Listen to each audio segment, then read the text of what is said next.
ಇನ್ನು ಅಧಿವೇಶನದ ಕೊನೆಯ ದಿನ ಇವತ್ತು ಉತ್ತರ ಕರ್ನಾಟಕದ ಅಭಿವೃದ್ಧಿಯ ಚರ್ಚೆಗೆ ಮುಖ್ಯಮಂತ್ರಿ ಉತ್ತರವನ್ನು ಕೊಟ್ಟರು.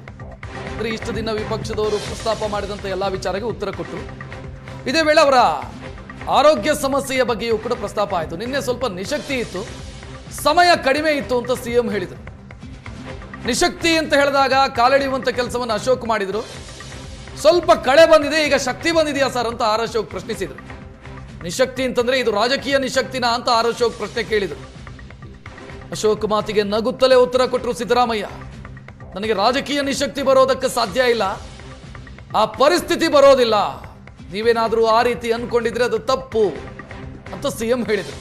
ನನಗೆ ಯಾವತ್ತೂ ಕೂಡ ರಾಜಕೀಯ ನಿಶಕ್ತಿ ಬರಲ್ಲ, ಶಾರೀರಿಕ ನಿಶಕ್ತಿ ಬಂದಿದೆ ಅಥವಾ ಶಾರೀರಿಕ ನಿಶಕ್ತಿ ಇತ್ತು ನನಗೆ ಅಷ್ಟೇ ಅಂತ ಸಿಎಂ ಮಾತನಾಡಿದರು. ಮೊದಲು ಅಂತ ಅನಿಸುತ್ತೆ ನನಗೆ. ಮೊದಲನೇ ವಾರನೇ ಪ್ರಾರಂಭ ಆಗಿ ಇವತ್ತು ಕೊನೆಯಲ್ಲಿ ಉತ್ತರ ಕೊಡ್ತಾ ಇದ್ದೀನಿ. ಲಾಸ್ಟ್ ಡೇ ಇವತ್ತು ಉತ್ತರ ಕೊಡ್ತಾ ಇದ್ದೀನಿ. ನಿನ್ನೆ ಕೊಡಬೇಕು ಅಂತ ಅಂದ್ಕೊಂಡಿದ್ದೆ. ನಿನ್ನೆ ನನಗೆ ಸ್ವಲ್ಪ ನಿಶಕ್ತಿ ಕಾಡ್ತಾ ಇತ್ತು, ಆಮೇಲೆ ಸಮಯದ ಅಭಾವ ಕೂಡ ಇತ್ತು, ಸಾಯಂಕಾಲ ಬೇರೆ ಆಗಿತ್ತು.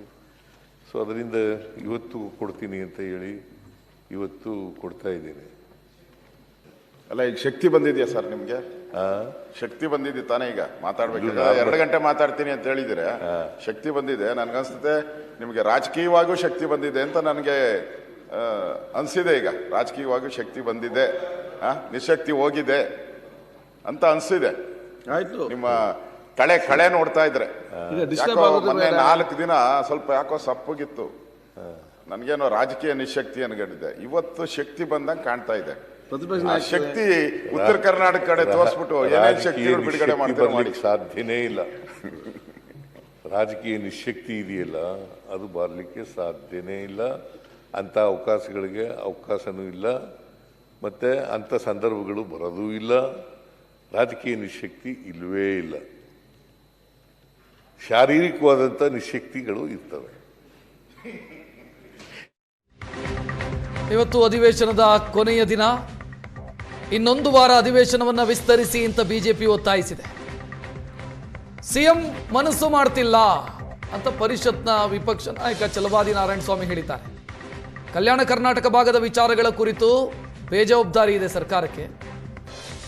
ಬೆಳಗಾವಿಗೆ ಬರಿಗೈಯಲ್ಲಿ ಬಂದು ಬರಿಗೈಯಲ್ಲಿ ಹೋದಂತಾಗಿದೆ, ಜನ ಅರ್ಥ ಮಾಡ್ಕೊಳ್ಬೇಕು ಅಂತ ಛಲವಾದಿ ನಾರಾಯಣಸ್ವಾಮಿ ಮಾತನಾಡಿರೋದು.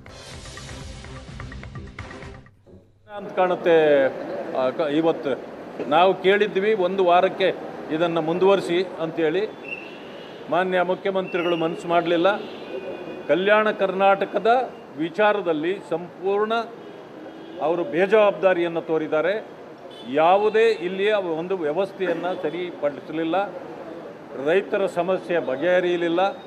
ಇನ್ನು ಉಳಿದ ಎಲ್ಲ ಸಮಸ್ಯೆಗಳು ಹಾಗೇ ಬಿದ್ದಿದೆ. ಕೊನೆಗೆ ಬಂದು ಬರಿಗೈಯಲ್ಲಿ ಹೋದಂಗೆ ಆಗಿದೆ. ಈಗ ಈ ಪ್ರಾಂತ್ಯದ ಜನರ ಸಮಸ್ಯೆಗಳು ಹಾಗೆ ಉಳಿದಿದೆ.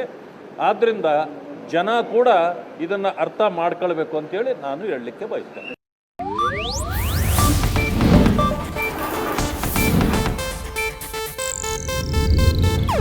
ಇದು ಏಷ್ಯಾನೆಟ್ ನ್ಯೂಸ್ ನೆಟ್ವರ್ಕ್ ಪ್ರಸ್ತುತಿ.